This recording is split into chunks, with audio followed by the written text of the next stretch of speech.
이번 주택 공급 확대 발표는 일단 대기 수요를 안정시키는 효과가 있을 거라는 평가입니다. 하지만 무엇보다 사업 추진 속도가 중요하고 정비사업 지역의 참여 여부가 관건이라는 분석입니다. 김현우 기자입니다.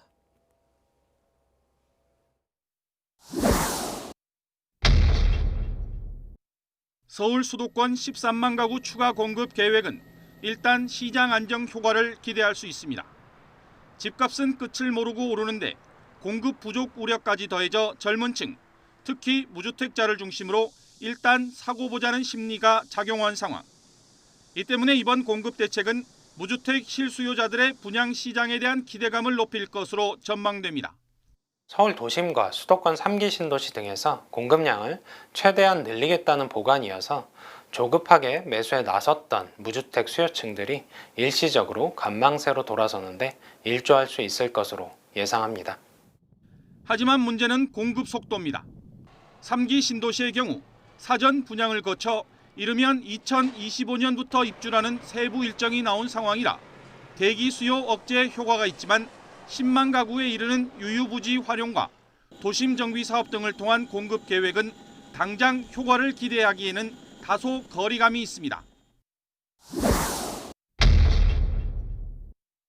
서울 재건축 단지, 특히 강남권을 중심으로 50층까지 올리는 방안은 일단 정비 사업의 호재로 작용할 수 있는 계기는 마련한 셈입니다.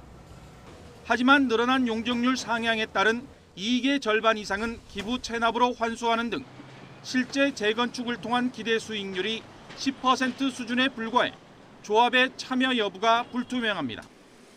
또 용적률 상향에 따른 초고층 아파트 난립으로 조망권 등 기존 아파트와의 갈등도 우려되는 부분입니다.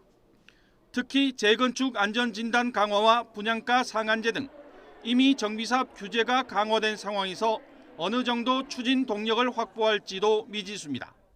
규제 중심의 재건축의 큰 전환으로 풀이되고요. 다만 조합들이 공공재건축에 어느 정도 적극적으로 참여에 따라서 활성화의 관건이 될 것으로 예상이 됩니다.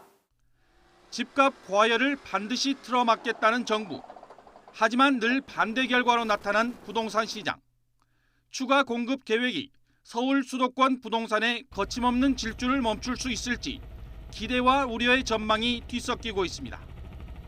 YTN 김현우입니다.